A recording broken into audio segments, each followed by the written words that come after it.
we got them all polished up and sent them in, and very quickly understood that those letters were the thing that was keeping us sane and grounded and giving us a way to express all the millions of things we were feeling, not just the obvious ones like fear, as we, watched ourselves descend into fascism, or rage at how the pandemic was being handled, or frustration at having to give up our livelihoods and a lot of the things that make us happy. But also, guilt, because here we were, two women who lived on the edge of millions of acres of wilderness, two wilderness loving women who still got to go outside and do the thing that they loved most. And we weren't nurses, we weren't ICU nurses, and we weren't delivering FedEx, and we weren't doing all these things. And also a kind of weird largesse, like, wow, I get to sleep and I get to take a bath and I don't have to get on a plane this week. So there were all these mixed feelings that we were trying out on each other. And in that process, we were forging this friendship. And so we just decided to keep writing, not for Orion and not for anything except because it was the thing that was making a lot of sense to keep writing. And so we wrote and we wrote and we wrote. We got more fired up as more terrible things in the year of terrible things happened. So many acts of blatant injustice, so much denial from the administration about what everyone could see with their own eyes was happening. So we got angrier, and we also got more motivated and in a way more excited to see how we could take action. There was a lot of talk about mounting horses and riding into battle with the angry men, and I mean against them. And so in any case, we realized after about 35,000 words that we had built something together, and that it had build, and it had a kind of an arc, a narrative arc, even though that hadn't been our intention, and that our themes kept recurring, and that it was a kind of a call to action, among other things. And we were like, okay, this is a book. At that point, it was May 7th. And I will turn the story over to Amy at that point. Yeah, so Pam said, nobody in New York could do this quickly enough, and nor would they get it, because the book is so much a Western book. It's so rooted in place. And we always get accused by some of our fellow writers in the East that we cheat because we write from these kind of experience. It's very experiential writing, and that we're not holed up all the time. And it is kind of an interesting tension in teaching with people who live in different places, which is one of the reasons I wanted to write to Pam during the pandemic, is like, how would this be for, how is this for us compared to the rest of the world? Because I knew it was so different. And so, at the outset, I thought, well, this is, if there's ever a year to be speaking about diversity and choosing somebody who is absolutely not like me to write with, to exchange letters with, and to know what their experience is like, there was some weird thing in my gut that chose Pam, in part because of our profound, very tender exchange that morning. But also something about the symmetry of it. Like, we both lived on either side of the continental divide, and that we had never met was sort of unusual, actually, and it felt like it was high time. So all that was happening, and we agreed that New York was not going to be the place to take the book. And I said, well, if anybody can, I know who it is, and that's Torrey House Press out of Salt Lake City, Utah. They had published my last book, Desert Cabal, which was sort of a feminist response to Edward Abbey's Desert Solitaire 50 years after its original publication.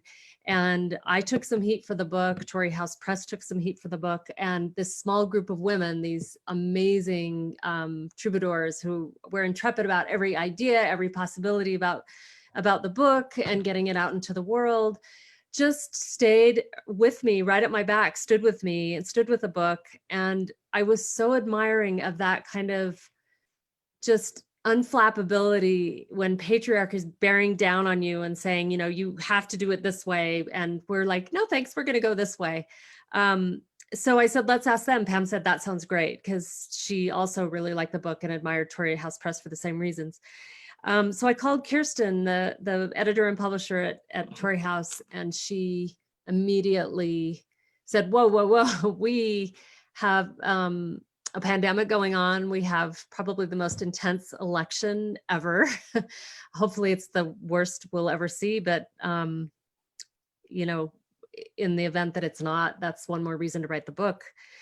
I said, well, it was an exchange with Pam Houston. She said, oh, well, everybody loves Pam, tell me more. And so we talked about it a little bit more, and despite having no budget, not having the room for it, she and the rest of this amazing tiny little group of intrepid women said, absolutely, let's do it. And let's get it out before the election. And so we jumped into high gear. Everybody had to hustle up the money for publishing. We had to like carve out time.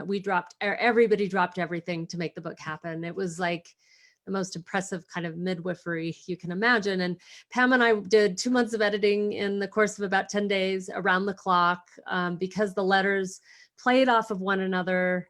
It was really important that you knew what the person was taking out so that your letter could also respond, or what the person was adding in. There was actually not a lot of content edited or even a lot of polish added. Certainly we did basic editing, but we wanted the letters to maintain sort of the rawness and the energy of the year, because it was like no other year. And the next thing we knew, we had this little book. And I will say that still at the end of June, when the book went off into production, Pam and I had still not ever met. And it was in the first week in July. We ended up needing to be in Santa Fe. It was the first time either of us had left the house, and it was out of necessity that we ended up in Santa Fe together and met on the porch of my motel room. Pam brought over green chili burgers and milkshakes. I was there with my daughter, who was being paired with a service dog for her seizure disorder. And the dog was over for its first sleepover. So we were all out on the porch together, meeting the dog. And it was like what it says about letters was the fact that Pam and I didn't miss a beat. It was like if we were lesbians, it would be the best advertisement for Match.com, because we, like, all the correspondence had built such an intimacy, and we came together, and it was like we had never been apart. And so it says something about this idea that Sumanth had, and that Orion promoted. The power of letter writing in isolated and divided times is really something that we should all be doing. So we talked into the late hours of the night out there, and the next thing we knew, we had this book. It was kind of like an unplanned pregnancy. Suddenly we had this baby to deal with. And we did this weird pandemic book tour, which we'll talk about after we read, I think, as part of our ongoing discussion. Do you want to read your letter first? Do you have anything to add first? No, that sounded great. Sorry, the only other thing I'll add is just to everybody here, I'm seeing some pretty savvy Zoom usage from you all. I'm quite impressed by that. So maybe this is redundant, but for anyone who wants to bring up a question after the readings, just use the chat button to send it my way, and I will jot it down, and we'll get to it, I promise. And that's it. I'm gonna mute myself. Okay. So this letter comes about midway through the book, which was April 12th, 2020. And I'll just show you, in addition to the beautiful birds on the cover, the artist who drew those, Claire Taylor, gave us birds on the inside every time we speak. And I am a banded kingfisher, a belted kingfisher. And Amy is a Stellar's jay. Just one of the little wonderful things about Tory House Press. All right, April 12th, 2020. Hi, Amy. I watched a woman's husband die last night in real time on Twitter. It was no one I knew. She tweeted, "They took him to the hospital. They had the breathing thing attached and doing chest compressions. I can't go with him." Then she tweeted, "He's too young for this. I'm supposed to go first." Then she tweeted, "I can do nothing here. I can't do anything. They'll call me. What can I do? I can't go to the hospital." And then, "I just don't know what to do." And then, "He's died. They couldn't bring him back." And then Leah M., a person I only know from Twitter, a person I follow because she is smart about politics, tweeted back, "Lisa, we don't know each other, but I have 20 years experience as a therapist. If you want to talk, I just followed you so you can DM me. I'll be up until at least midnight. No charge, of course, just two humans connecting."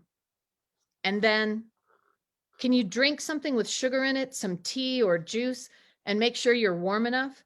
Put on a hoodie or put a fluffy blanket around your shoulders." And then, "And please remember to take deep belly breaths. Inhale fully through your nose, letting your belly expand, and exhaling through gently pursed lips. If your hands or other extremities start to tingle or feel numb, sit or lie down, okay?" This is what tenderness looks like in the world we have made, reminding one another to breathe. Mike and I went back to that new trail this evening.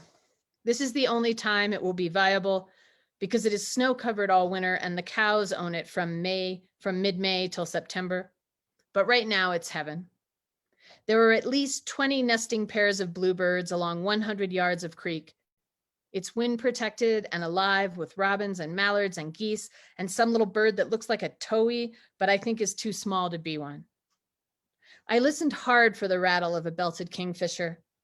All my life, she's been my everything's going to be okay after all sighting, uncanny in her ability to show up just when I fear all hope is lost. But there was not sight nor sound of her today along that creek full of birds, which either means all hope is not lost yet, or else everything is not going to be okay. On the way home in the car, we passed the herd of Rocky Mountain bighorn who live upriver, tons of lambs this season. They are having trouble keeping those babies alive beyond a year, and there's a lot of discussion about the barely domesticated sheep the Basque shepherds run through here along the Central Stock driveway every summer, infecting them. But the herd couldn't look healthier right now. Around the big bend in the Rio Grande, we saw about 100 elk and watched from at least a mile away as they leapt the fence one by one on their way back up the mountain. When they all got over, we proceeded, but as we passed the place where they had crossed, we saw that a yearling cow had gotten 2 legs twisted in the fence. We both got out and tried to pull the fence, but her legs were locked down tight, 3 strands wrapped around 2 legs and each other, the worst twist there is. So we raced to the house, about 10 minutes downriver to the bridge and then back up the other side, threw the dogs inside, grabbed the wire cutters and raced back. The whole way back, going way too fast on the gravel road, I was thinking, she can't die. She can't cut her legs all the way through. We cannot be having COVID and Trump selling off the North Fork and drilling the fucking Arctic and the cyanide bombs for the wolf puppies and states needing to send local police to make sure the federal government does not seize the PPE they bought from China for their frontline workers and a dead yearling elk. And who knows if it was our fault for pulling over to watch them cross. We were far away, but still, maybe this yearling cow smelled the dogs in the car and it was enough to make her lose her concentration. What I'm trying to say is the elk became everything. It was all 21,000 COVID victims. It was the Twitter lady's dead husband. It was the post office and the 2020 election. But most of all, it was a yearling elk who ought not to have to jump over barbed wire fences as tall as she is just to get a fucking drink of water. One more scourge we have brought down upon the American West. And then we were back, and I was bracing myself for her having, in our absence, cut her tendons all the way through or deep enough that she wouldn't be able to walk when we cut her down. We looked, and she just wasn't there. We drove up and down twice and saw no cut fence. We got out and walked, and I found the place she'd been, the scuff marks her body had made when she was hanging, and the fence was torqued a little, but not cut anywhere. We had not been gone 20 minutes. There are hardly any cars on the road right now, and I could see across the river to the spot where she was nearly the whole time we were driving. But we had passed one car right after we left her. And there would have been 3 or 4 minutes when the guy in that car could have set her free before we could see across the river again. Maybe he was a cowboy so fluent in barbed wire fences, he knew some magic trick to get those legs out. But with Mike and I both trying, we couldn't budge it. Or maybe the elk somehow kicked out on her own, which seems even more impossible given how tightly those legs were wrapped. My first thought when we couldn't find her was that she had been a ghost of the elk who had lost her life in my barbed wire 4 or 5 years ago at the ranch, or some other spirit thing, an omen, a sign, a girl elk come to tell me Trump is about to start jailing women who speak out against him, maybe as early as next week, and it's time to make for Canada and take a walk through that borderland forest. When I found the spot where she'd been, not a speck of blood anywhere, I thought it might be a sign of a different kind, that somehow this virus will change hearts and minds and the way we walk on the earth and what kind of person we want to be president. Maybe the female kind. Maybe against all odds, the wild earth will escape. Maybe that teenage girl elk came along this afternoon to remind me about stamina, self-care, sleep, OSHA, ginger, and garlic, and my diffuser, which I would have been embarrassed to even mention in the time before this time. Speaking of privilege, pumping out vapors of eucalyptus and hyssop and ravensara. Maybe the elk was here to say, I know you think you're doomed, but if you kick just right, you can be free again. What does it mean to kick just right? To upend a plate full of turkey and stuffing into a misogynist lap? To point blank ask the men in our lives if it's okay with them how Trump speaks to women reporters, how Trump speaks about all women, if they are cool with the fact that America can't find 9 individuals to sit on the Supreme Court who haven't raped anybody? Or does to kick just right mean to monkey wrench, to fill the streets? Or is it time for real to start a revolution? And if we did start one, how to keep dudes like your Thanksgiving friends from railroading it and making it all about their egos? I was at a writer thing in Aspen nearly a decade ago, being taken out for expensive sushi. And there was a recent Pulitzer Prize winner there, and another male writer fawning all over him. And after some time, the fawning man remembered I was at the table. And he said to the recent Pulitzer Prize winner, have you read Pam's new book? Which at the time was Contents May Have Shifted. And the recent Pulitzer Prize winner, who, by the way, no one had ever heard of until he came out of nowhere to win the Pulitzer Prize, smiled broadly and said, oh no, I don't read books by women. And the terrible, terrible thing I must confess to you now is that I didn't say one single thing. I just went back to eating my sushi. And that makes me hope our girl elk kicked her way out of the fence somehow without the help of a burly cowboy. And it makes me think we need a plan, and a good one. Happy Easter, whatever that means. Pam.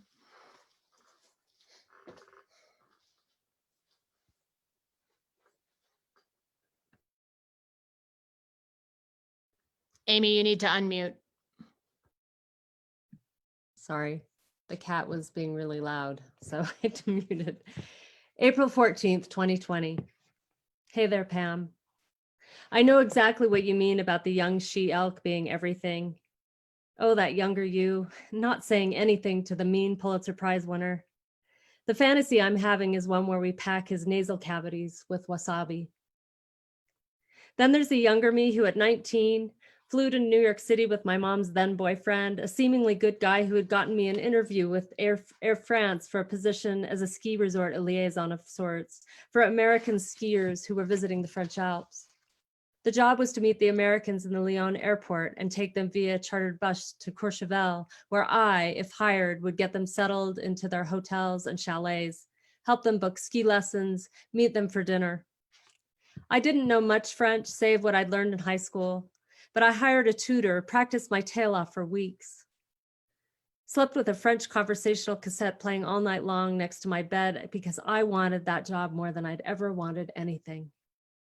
And when I made it through the first interview in Park City, my hometown, this boyfriend of my mother's, my connection to the airline, accompanied me to the New York offices for a second interview. When we arrived, we were informed that there was no hotel room, that we'd be staying in the apartment belonging to the American man who had interviewed me in Park City. But first we went out for, you guessed it, expensive sushi. I remember drinking enough sake that I challenged the sushi chef, who was a former sumo wrestler, to an arm wrestle. He won, of course. Later in the apartment that turned out to be a studio apartment, the guy gave my mom's boyfriend and me the fold-out couch, which was awkward, but there was so little real estate, it was hard to sleep anywhere else. Our host took the floor. I woke up in the middle of the night to find him on top of me, and then I was wrestling for real, but weirdly, I wrestled in silence because, get this, I didn't want to wake up my mother's boyfriend. Of course, there is no way that he slept through the whole thing, but he pretended to. On my own, I fended the guy off, but just barely. For the rest of the night, I didn't sleep a single minute. I lay there wide-eyed, my body coiled like a box spring. I didn't even get that it was an attack, that my mother's boyfriend had let me be assaulted. All I know is the next day, my head was wrapped in wet wool as I sat down in one of the fancy Air France offices with the VP of marketing. I bumbled my way through the interview. Eventually, the VP said, "Your French is an atrocity, but you're cute enough. You've got the job." I was so grateful. Grateful. My mom's boyfriend never said a word about the night at the apartment. And then the guy who had climbed on top of me said, "You owe me," and set out to make my winter in the Alps miserable. He even tried to get me fired, but at least I knew how to fight back in that arena. Meaning I kept my job. It was one of the best winters the Alps had ever seen. I mean, fresh shoulder-high powder almost every morning for 2 months straight. It took me years to see why I failed to savor it, why I stayed holed up in my little apartment eating croissants except when I was on duty helping tourists. Here's the kicker, though. It wasn't until last year at 53 years of age that I recalled the night in the apartment and could name it for what it was. I told my mother about it, and her response was vague. I'm guessing it was hard for her to hear because she, like so many of us, has been caught in that kind of fence, tongue and body tangled, more than once in her life. The other day, we were buying some beer to enjoy on our hike, after our hike, when a big black pickup, one with a MAGA sticker, pulled up in front of the liquor store. It was a man I know, a man who I'm a little afraid of, but also like, if that isn't fucked up right out of the starting gate. So here's my newest dirty secret, and I feel so ashamed that even here and now, I let myself be caught in the wires again. I was beside my car, having just put beer in the cooler when this guy strode over with open arms, and I froze. It happened so fast, but I let him hug me. I held my breath. I barely hugged back, but I let him hug me. It was an instant, and then I jumped back, and I said, it was nice to see him, but we should not be hugging. He scowled and said it was clear neither of us was sick. But I was sick. Sick that I froze, that I let him tangle with me. Not only was I that girl elk, but he was my father. He was the Air France guy. That was an interesting Freudian slip, the Air Force guy. He was my ex-lovers. He was the guys at Thanksgiving. He was Trump and he was Kavanaugh. He was the hunter and I was the hunted. And in that moment, I could only play my prescribed part in the equation. I want to puke about it now, telling you. My heart was pounding when I got in the car and grabbed the wipes, the only ones we have, and scrubbed myself silly. Then I had Devin scrub my back where the man's hands had touched my shoulders, as if I could scrub away that equation, that agreement, as if I could start over and just say no. The whole thing made me think I have no business writing a book about being like badass women warriors.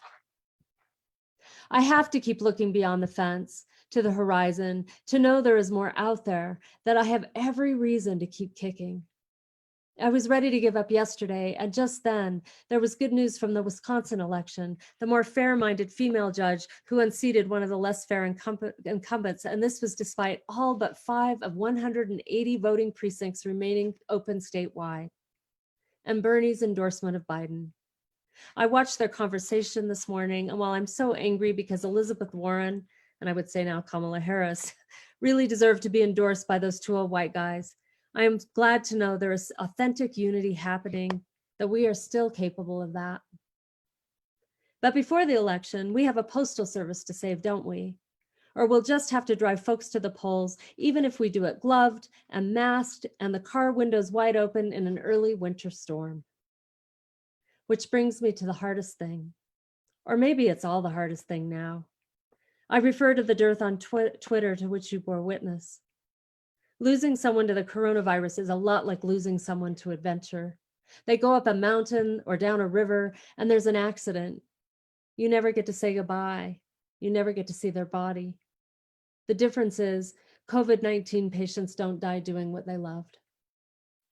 So we must be careful. Out in the wild, in the kitchen. At the same time, let us hope that we continue to live in a world where we can still die doing what we love, whether it's walking in wilderness or chopping vegetables. Let's hope that the only way out is not alone in an ICU where our bodies get tricked into attacking our own lungs. Let's hope we can hold on to that kind of freedom in the high country, in the canyons, that we can watch the elk clear the fence, the horned toad scurry over stone, that we can be more than hunted, that we can fuck up by staying silent, by not saying no, but then have the chance to say no the next time and be heard. Devotedly, from within the battalion, Amy.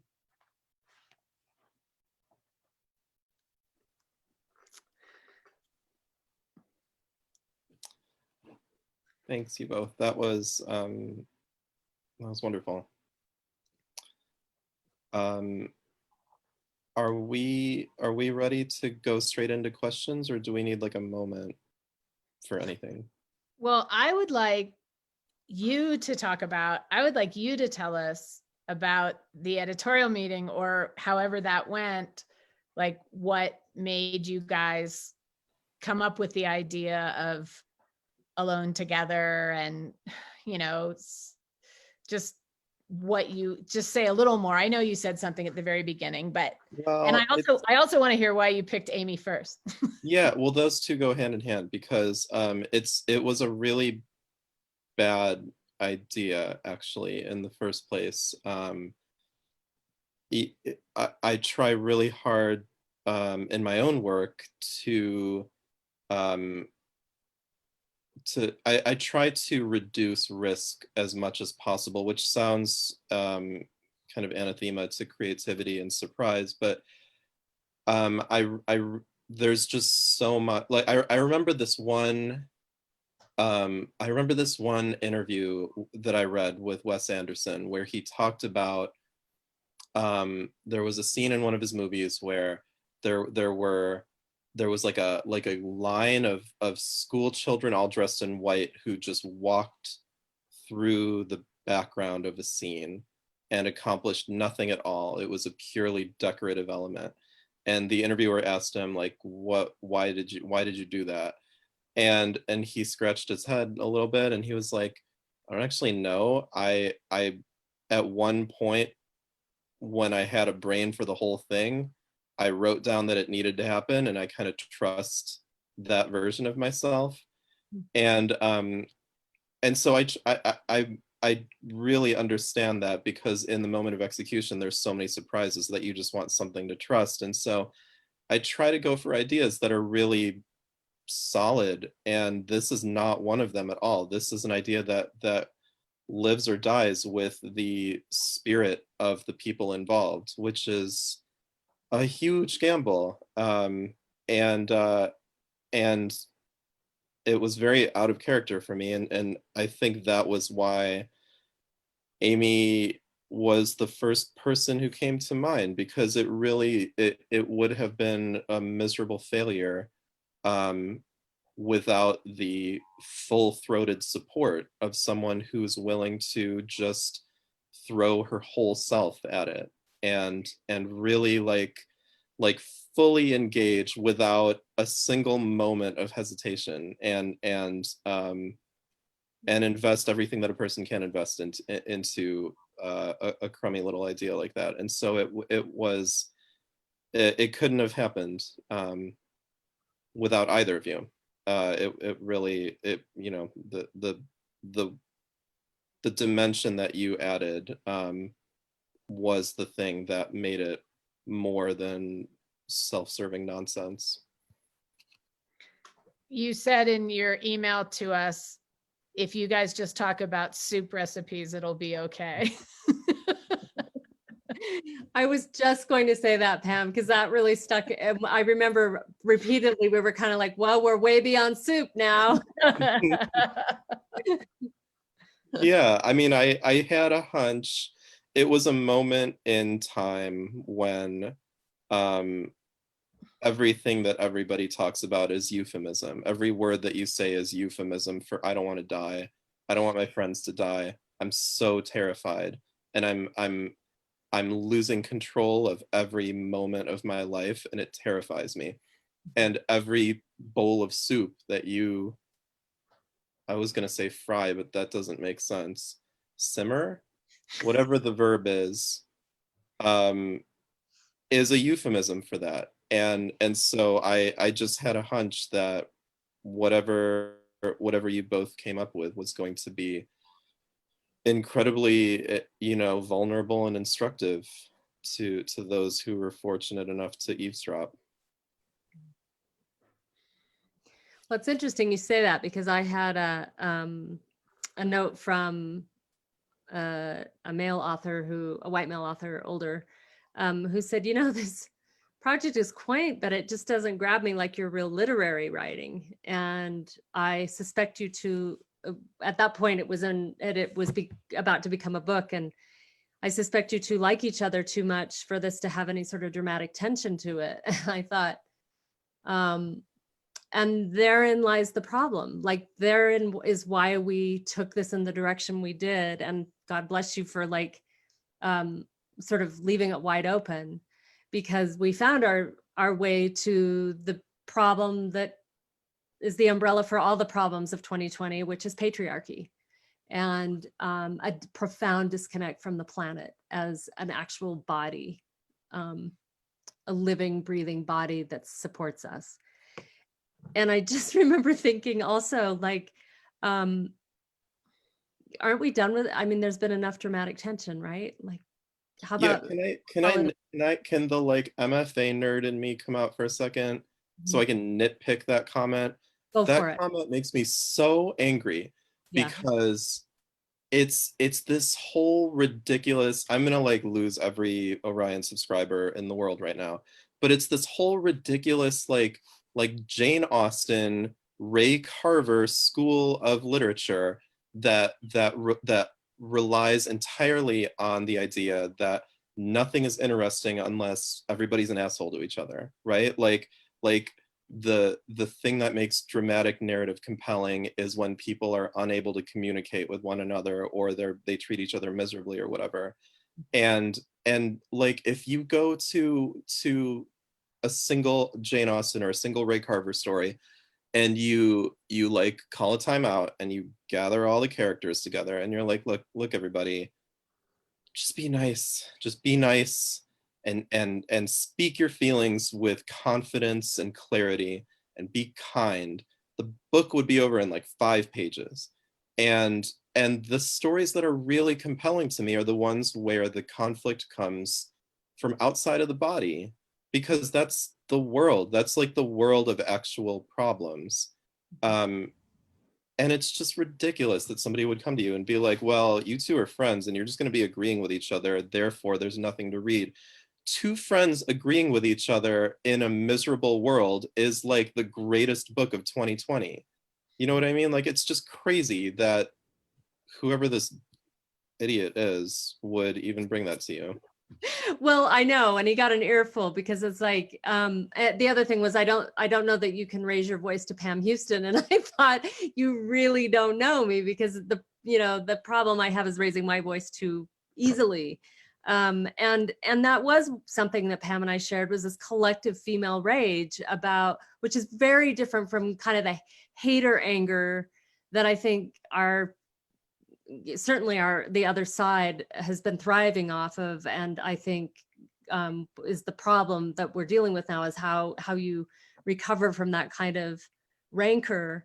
But this kind of the rage born out of love and devotion is very different. And what was so interesting was being together in this, on book tour, where, it would have been a very different thing to be up there alone and be trying to like share these ideas about the world in this time. And to be together was like just such a profound act of solidarity born out of the letters, like this embodied living of it. And we had women, like they'd show up because largely we were in these lovely, tourist towns in the West, and people would be like, oh, like, yay, they have wine, and Pam and Amy are going to talk about the wilderness and their dogs and their horses. And really, it was much more than that. I mean, the reason we went out on such a sort of high risk book tour was because we felt like we wanted to galvanize people for the election. And we know that privilege has a way of anesthetizing you to what is really at stake. And so by the time they'd leave the reading, they'd have 10 stacks of, 10 books in a stack to give out to all their friends. And they'd be like, fuck the patriarchy, and I'm going to go volunteer to be a poll watcher. And it was so exciting to have that like solidarity for once, where people are inspired and standing together instead. And I don't mean for once. I mean, obviously Black Lives Matter and every other group that stood against patriarchy and tyranny and fascism this year did it far more than we did. But to have a little part in that, born out of letters, just was so much more interesting than having to create some kind of, like, be assholes to one another or try and one-up one another in our writing. Well, yeah. And also like the idea that two women have to strip down to their G-strings and sling mud at each other for it to be interesting is a very, very old idea that got a lot of new life under Trump. And, the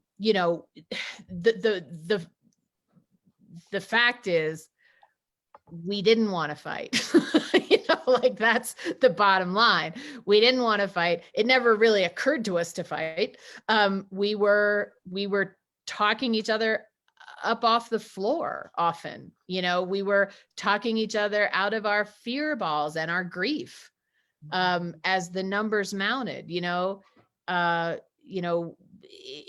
One of the weirdest things about this pandemic to me is how an awful lot of people have lost meaning for the number of the dead.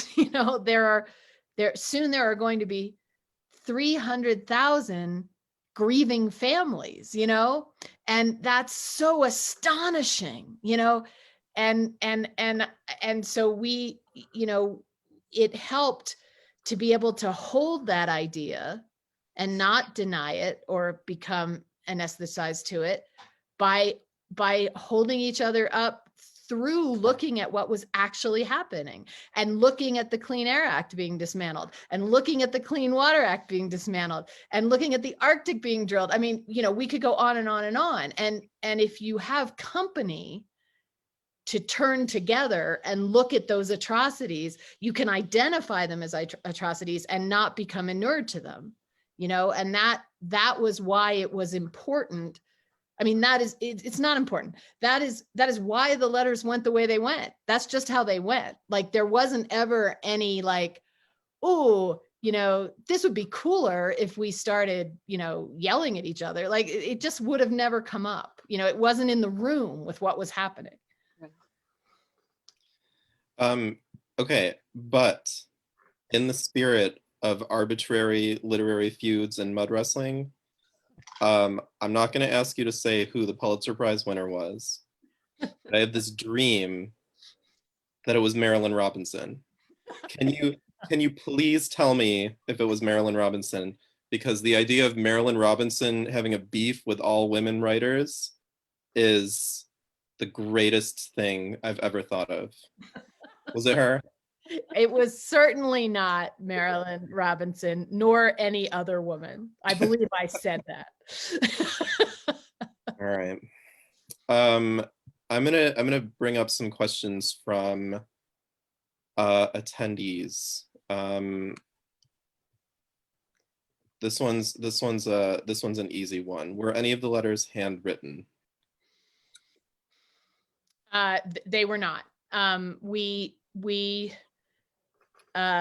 if we had relied on the post office in our two tiny, tiny towns in Colorado, we'd still be waiting for those letters.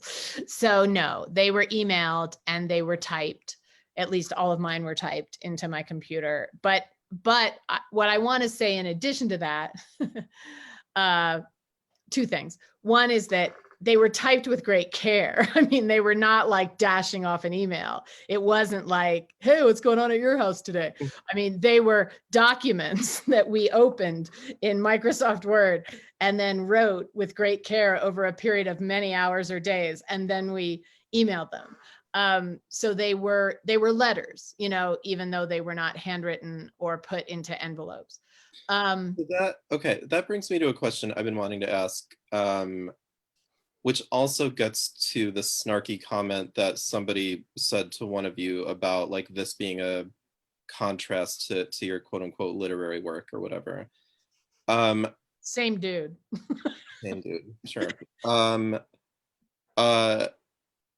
So there is something that distinguishes epistolary writing and what it can and cannot accomplish from a pure narrative with a sort of faceless reader at the other end.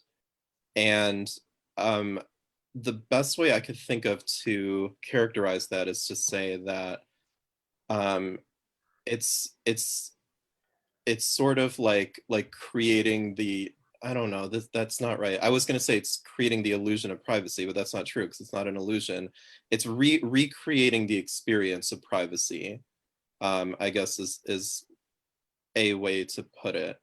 And it comes across, it needs to come across as not performative, which means that it's like the total opposite of show don't tell, because you're burdened with explicit depiction of sentiment rather than sort of skirting around the edges of whatever is the topic at hand.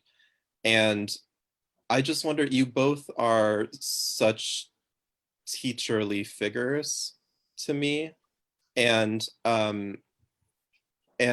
I just wonder how hard it was to get into a groove where you were comfortable just like writing with an arrow straight to the heart of the matter and not like showing the same kind of restraint you might if this were like a Atlantic Monthly essay or something. You know what I mean? Like how, I guess so that's the first part of my question. And then the second part is that experience of working intensely in a certain very restrictive mode. Are you feeling that having an impact on the way you write in different avenues now? Sorry, that was a lot of rambling. No, but I mean, it's all really interesting stuff. It's really fun to have you here asking questions like this, as I expected we would.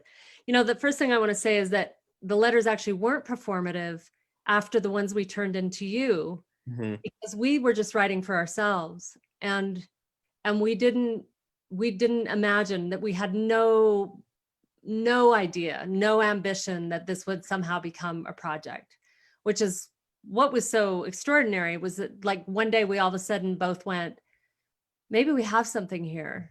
And then we had to do a little bit of editing because there were things we said that we probably shouldn't say in public, you know, like certain people being exposed in ways that weren't appropriate. But we tried to keep the intimacy of it, right? And the sort of the spontaneity. And the truth was, I guess the one thing that was performative, to be honest, is as Pam likes to say, we were trying to impress one another because we liked each other and admired one another. And so there was this kind of, well, I had to look up the word because we all know that there's a bromance, right? But has anybody ever heard the word for what it is for women? Well, we had to look it up, and it's womance, and we figured that's what we were having. And but it was kind of like the gloves were off the whole time, and largely even in the editing process. So that was kind of liberating. And I would say the one thing I would say that's sort of a personal response more than sort of a broad craft response in terms of how it changed our writing was that for me, there's this second memoir that I've been trying to piece together, and it's failed year after year after year. It's languished.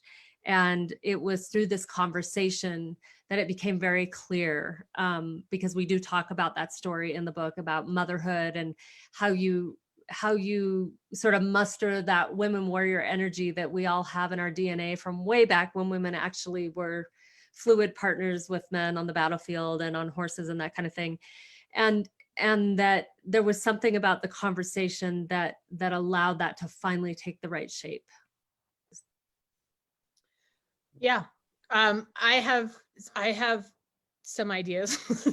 That was awesome. First of all, I'm going to quarrel with what you said about how it's the opposite of show, don't tell. Because for a couple of reasons. I mean, I know what you mean, but I don't think, I mean, you're still in Carver land if you're saying that like showing doesn't go to the heart of the matter. Showing can go to the heart of the matter, and it can go there more effectively than telling, I believe. And because we were trying to make each other like each other, because we were trying to be liked, to say it more succinctly, you know, we were using our best stuff, you know, or I can speak for myself. I was like, you know, my elk story, like that's not telling, that's showing. But I was, you know, I was working the metaphor the same way I would in fiction by, it happened to be what happened that day. You know, that did happen with those elk, but I recognized the elk, you know, as a metaphor. And I was working that story in the same way I would have if I was writing a short story using that elk. Do you see what I mean? Mm-hmm. So for me, like show, don't tell in one sense, not in like the boring sense, but show, don't tell as in make the stuff live in concrete sensory detail is always the way to make somebody like me, like no matter what I'm writing, whether it's fiction or nonfiction or a letter. So like, it really wasn't that different. There wasn't much of a learning curve to you, like emotionally, you didn't feel like? Well, we were, yes. I mean, we were upping the ante, you know, we were upping the honesty ante as we went. You know, we were upping the ante of, like, there's a whole line of confessions, as you heard in those letters. Like we're saying, and my latest dirty secret is, you know, we confess and confess, and the confessions get more problematic as they go. But from the very beginning, and this may be because Amy read Cowboys and I read Cabal, and we trusted each other somehow inherently before we ever started. But we were like the goal was to be as honest as we could, really right from the beginning. You know, even with the letters we wrote for Orion, you know, we weren't exactly mincing around. We were getting warmed up, you know, and I think it was always like, how can I peel off another layer of cellophane, and show this woman, my new friend, who I am. I think that was always in there. And I do think that was about the letter form, that part. Mm-hmm. Somebody asks, how did you know when to stop? Really good question. We were agonizing about you because every day the news cycle was so quick, right? And there'd be another thing. And just as we were wrapping it up, George Floyd was murdered. And it's like, how can we not nod to that? And if we do, will it feel shoehorned in? Like it was agonizing because things were happening so fast to know when to stop. But we knew, you know, that Torrey House Press was like, you guys, you have to stop on this day so that you can get to the publisher. And so we were editing around the clock, and we found a way to acknowledge George Floyd's murder in an introduction that was written at the end. But we really just had to stop. And I noticed somebody in there asked, well, will you be writing again? And a lot of people ask about that. And we are writing again. It feels like this is also something to chronicle the time just before the election and now, whatever now is going to become. And so there is a second round of letters happening.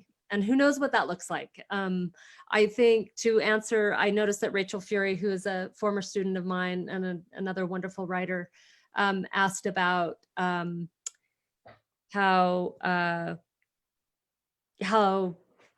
if we took care of ourselves, because she was in on another reading and we had talked about how deeply tired we were after this year of writing and then going out on this crazy apocalyptic book tour that was extremely stressful. And everything, you know, just like going to the grocery store now is exhausting and takes much more time and energy than you imagine it would. Book tour was really intense that way.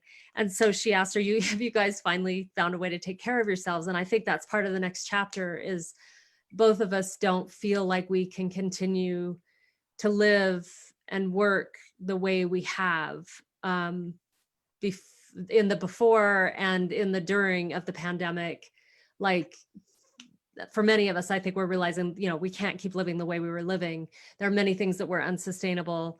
But it begins with, if we're going to make life sustainable in terms of the planet, we have to sustain ourselves first.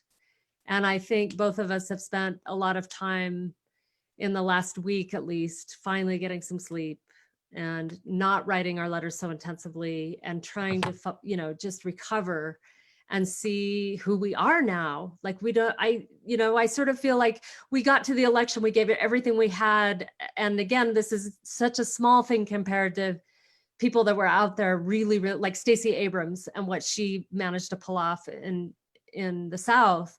It's a small thing, so I don't mean to self-aggrandize, but we did give a lot. And we both already were compromised by sort of long hauler COVID stuff.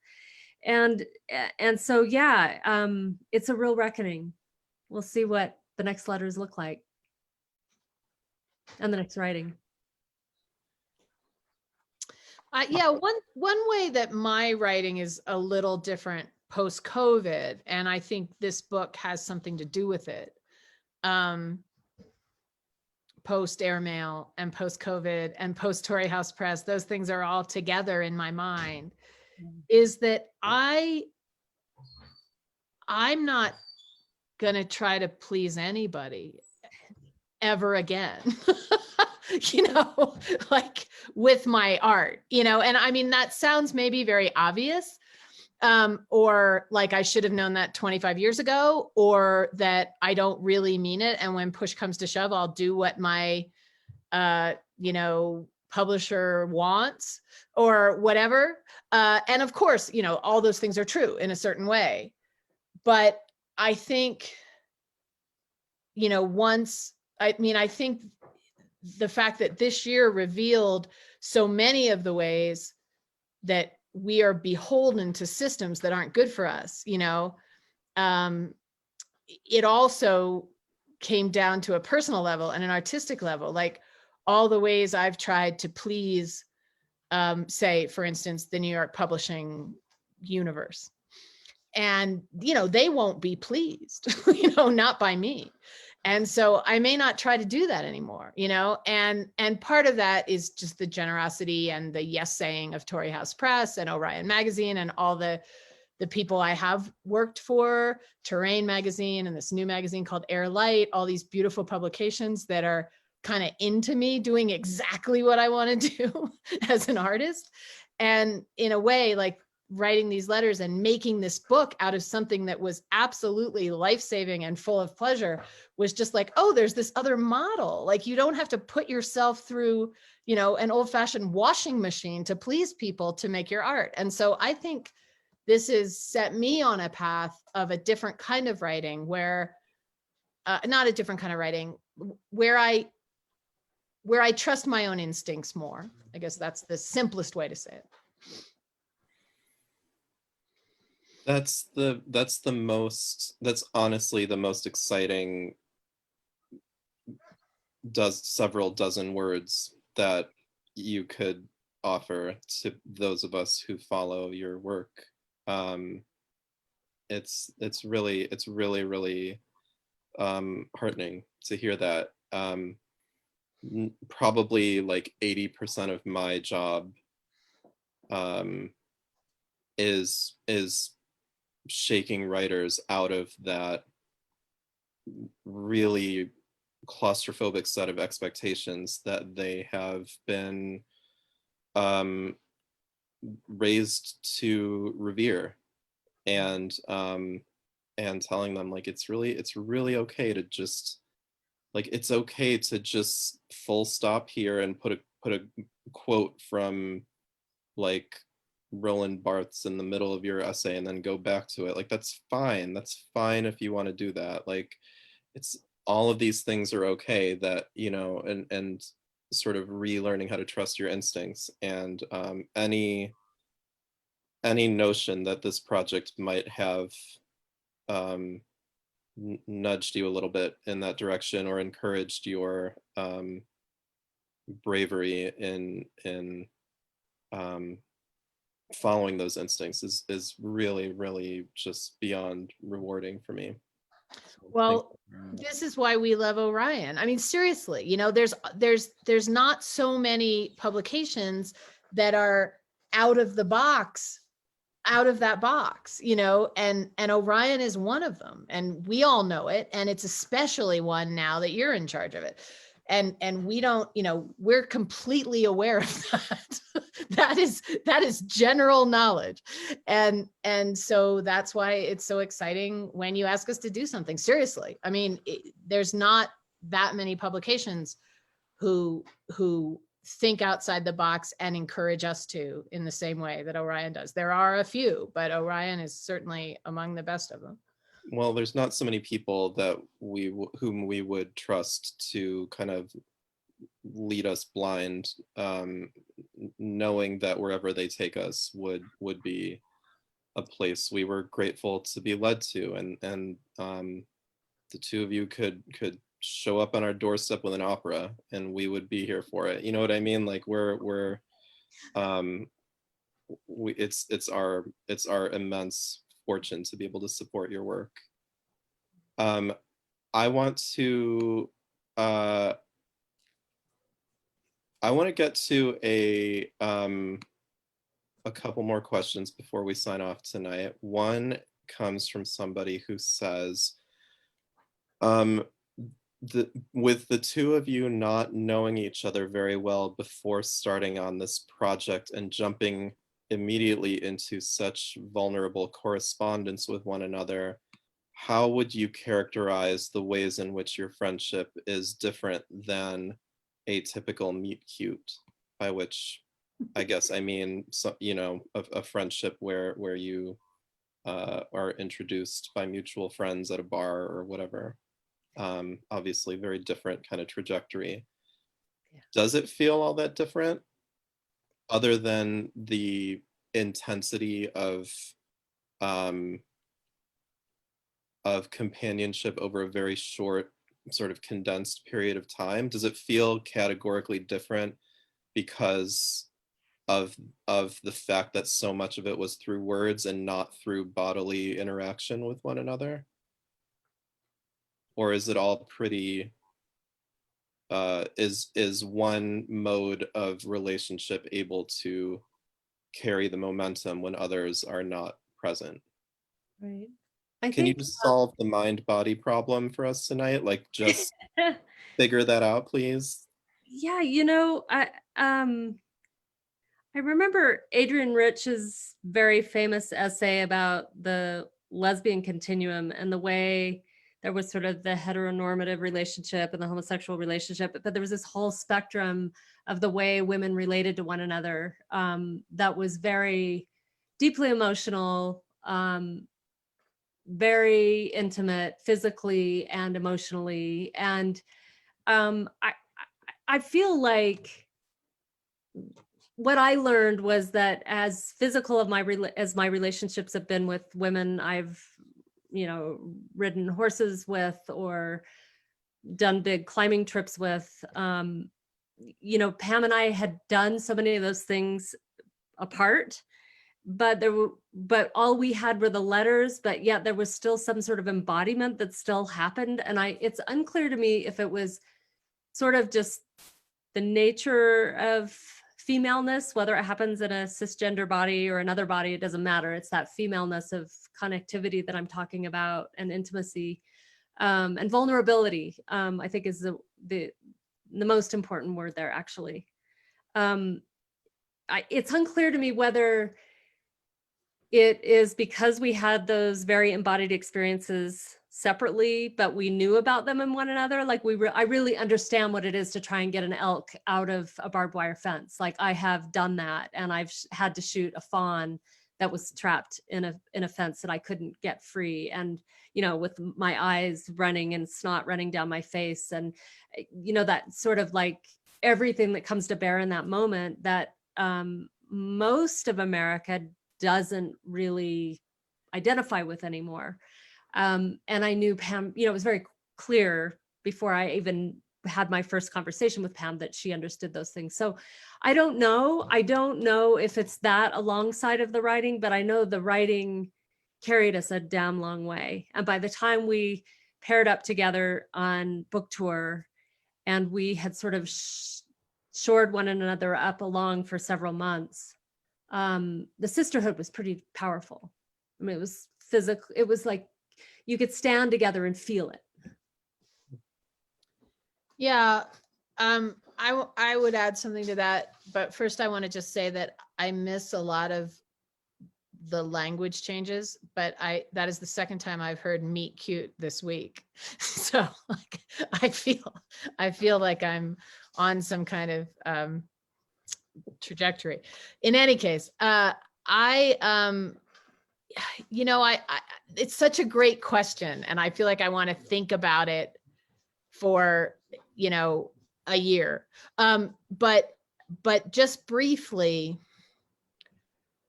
I think the fact of the pandemic asked for something from us, you know, like I think we had a particular level of trust that definitely came from the things Amy said, definitely came from reading each other's work, definitely came from the fact that we're choosing to live our lives in really similar ways, in many ways. But I think it was the pandemic. I think it was the way the pandemic rearranged our world, because like some of my favorite parts of this book are when we're talking about other books to each other. Like that's one of my favorite parts, is I talk about Ursula Le Guin and Amy talks about Octavia Butler, and we talk about what we're reading or what we've read that's really influenced us. It was like the world got rearranged, you know, and what we had were our mountains and our elk and our bookshelves. And so we made a friendship out of them. Do you know what I'm saying? And I think partly it's because we're both in our 50s, and partly it's because we've had a lot of lives and we've had a lot of friends who we love and a lot of friends who have disappointed us. But I think there was something about, okay, this is the world now, make something of it. And we're like, okay. And that's really all about you, you know, like you gave us permission to do that. You're like, this is your world now, make a thing. And so we did, you know, we made a friendship because you kind of told us to. And we made a friendship out of what was available right around, like our bookshelves, our yards, the mountains, and the mountains that sit between our two homes. And so we did. Can I follow up by asking both of you what you are reading right now? Yes. What are you reading? Go first, or you want me to go first? I just finished Crooked Hallelujah by Kelly Jo Ford, a beautiful novel by a Cherokee young woman writer. And this week I am rereading Ruthie Fear, which is a novel by, shoot, I'm going to get his last name wrong. Maxime something really Russian. Chernikov, something like that. Ruthie Fear, anyway, is the name of the book, and it's fantastic. I'm missing a syllable in his name. And I'm reading Ross Gay's book, Beholding, which is about Dr. J and the Middle Passage. Those are kind of the three big things on, because I'm interviewing all those people within 3 weeks on my own Who are interview. you interviewing Ross for? I have a nonprofit called Writing by Writers, and we do a lot of events online, but during the pandemic, we've had an every Thursday night reading series. And so Kelly Jo was last week, and Ross is next week, and Maxime is this week. Oh, that's lovely to hear. How about you, Amy? I don't want to go on for an hour about Ross Gay as much as I wish I could. But we'd love to, right? Yeah. Yeah. And he gave us a great blurb for this book. Yeah. That's which, right. Yeah. So we'd like to also sing his praises tonight. Thanks, Ross. It's weird being two white privileged women asking. Thank you. I'm sorry, there's the name in the chat. Maxime Loskatov. I'm sorry, Amy. No worries. This is one thing about two 50-year-old women, like perimenopausal women going on book tours, that you're just constantly forgetting your train of thought. So I'm like desperately trying to remember what I'm reading here. So I'm reading a couple of things. One is Carrie by Toni Jensen, who's Métis, and it's a memoir about growing up with guns and the indigenous women who go missing or get abused and trafficked in largely in fracking towns or towns where there's oil and gas development. And it's so visceral and powerful and beautifully written. And I'm also reading American Zion about Cliven Bundy and the armed militias in the West by Betsy Gaines Quammen. It's also another Torrey House Press book. Anybody who's worried about militias right now, and they should be, should read this book. It's a wonder, historically very accurate in terms of how militias came to be in the West, and it has to do with Mormons' sense of sovereignty and anti-federalism on public lands. And then the last book I'm reading as our common read for the MFA program I teach in, which is another Octavia Butler book, which is why I felt like I should mention it. Kindred, which is like her wonderfully weird, almost science fiction of a woman that gets yanked out of modern day 1970s when Butler was writing this into antebellum South, and immediately was pegged into a slavery situation on the plantation. And everybody should read that book right now, everybody. That book, Carrie, that Amy mentioned, I interviewed Toni a couple weeks ago. And if you go to writingbywriters.com, you can see all the archived interviews and readings, and they're great. It's Tommy Orange and Kaveh Akbar and Mitchell Jackson and Terry Tempest Williams and Amy Nezahuma Tuttle and us. We got to do it. And us, we did one together. So anyway, it's super fun to just browse through the archives and listen to your favorite readers read. I have a last question before we wrap up, which is, can you both recommend a soup recipe to everyone tonight? Because I really thought I was gonna get that, and you both let me down so bad. Oh, Amy makes the best butternut squash soup. I do. And I was going to say that because it felt safe, in part because you liked it so much when we were so hungry and tired after the Armageddon book tour, where we were dodging the mega fires in northern Colorado and also COVID outbreaks and literally signing books outside with ash raining down on the pages. But what came to mind first was I just received a half a lamb from my neighbor, who's very good to our animals. And we just made our first lamb stew for the winter with our own bone broth and local vegetables. And it felt like And I was just initiating my husband into how to make stew. And I grew up with a father who was always making stew out of whatever game he brought home. And it felt like the most normal thing I had done since the beginning of the pandemic, or maybe since the beginning of Trump. The first day he took office, and Kavanaugh was, I mean, that's actually how that was the most normal thing I've done. And I actually found myself hesitating because my essay that's out in the fall issue of Orion about Mongolia and eating meat, which Sumanth was an amazing editor and handholder for. That piece was so, talk about vulnerability and intensity. And there was a lot of backlash of people saying, how dare you still eating animals? And so I almost stopped on that, but the truth is that I think that's part of our connection to animals. I also agree that the developed world is eating way too much meat and raising it and harvesting it in horrific ways. But anyway, yeah, the lamb stew feels really, really front and center for me right now.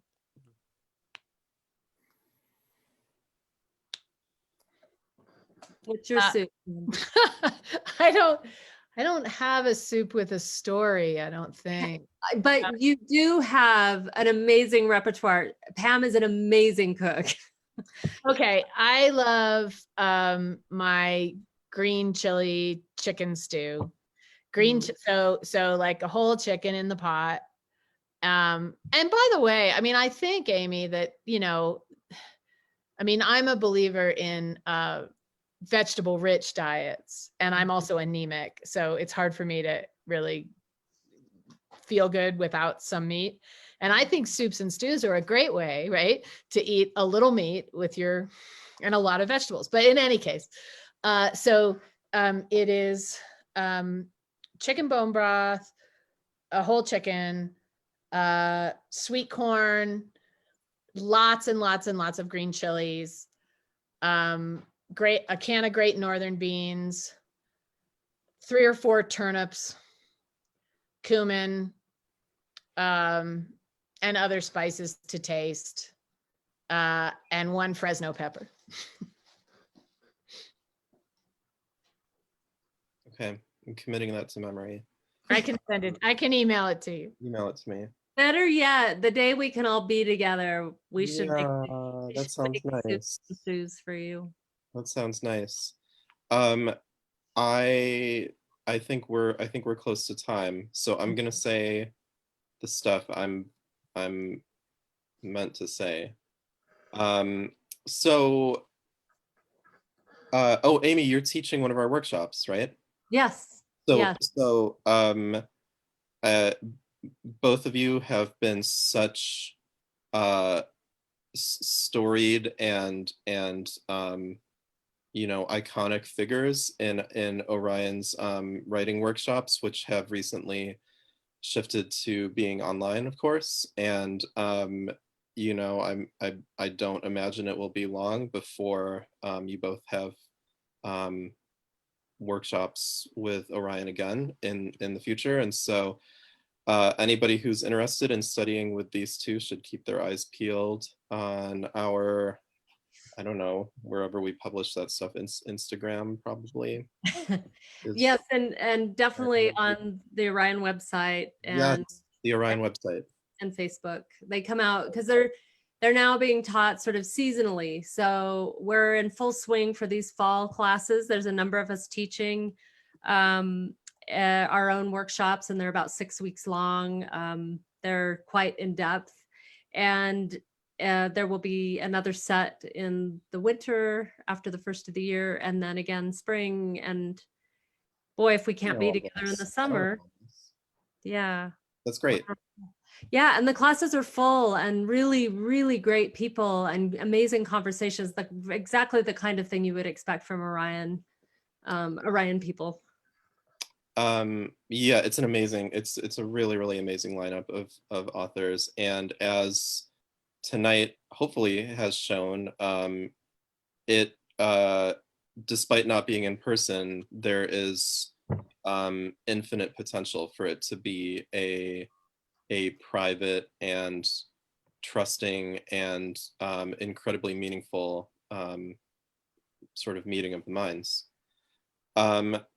I would like to bring attention to Pam's essay in our recent anthology of love stories, which is called Earthly Love, which is something I revisited recently and found to be far more restorative now than I had first experienced it to be. It's just it's a surprisingly timely story about the discovery of love during very dark and confusing times. And I would encourage anyone to look for that. And as Amy mentioned, she has a really just landmark gesture of an essay in the most recent issue of Orion that I think will stay with anyone who reads it. And the book is available for purchase, toryhouse.org/air-mail. Make sure you put the dash in there. It's such a good book. It is like the greatest privilege to be able to share a platform with you two and to have any bit of insight into the amazing creativity that that this resulted from. So thank you so much for sharing that with all of us tonight. I think that's it. We will add what we always add, which is please don't buy this from the big box Yep. on the internet. And these little beauties actually fit inside Christmas or solstice or Hanukkah stockings or whatever you want to call them. But they're kind of a little pocketbook survival tool kind of size. Okay. Sumanth, thank you. Thank you. Thank you both. Thanks everybody. Michelle as well. I can't see your face, but Yeah, thank you. Thank you, Michelle. Thank you, Tory House. Thank you, Michelle. There And she I know some of the Orion folks are on here. I think Tara is on and Hi, Katie Tara. Gale. Yeah, thanks for being here and thanks for doing what you do. We love you guys. We are sane because of you. All right.